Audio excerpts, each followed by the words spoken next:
रामकृष्ण हरी. आषाढी एकादशी जवळ आली की प्रत्येकाच्याच मनात विठू माऊलींची एक वेगळीच ओढ निर्माण होते. पण आपल्यापैकी प्रत्येक जणच त्या वारीत, त्या अथांग गर्दीत पोहोचू शकत नाही.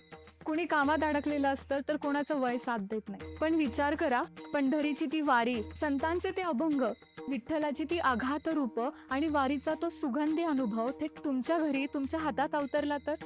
हो, जेव्हा तुम्ही संतांचे ते विचार, विठ्ठलाच्या त्या कथा आणि पंढरीचा इतिहास असलेलं एक सुंदर पुस्तक हातात घेतात आणि त्याचं एक एक पान उलटायला लागतं, त्यावेळी घराचा तो कोपऱ्यात जणू चंद्रभागेचा अमृत काठ होऊन जातो. डोळे मिटले तरी ज्ञानोबा तुकारामांचा गजर ऐकू यायला लागतो.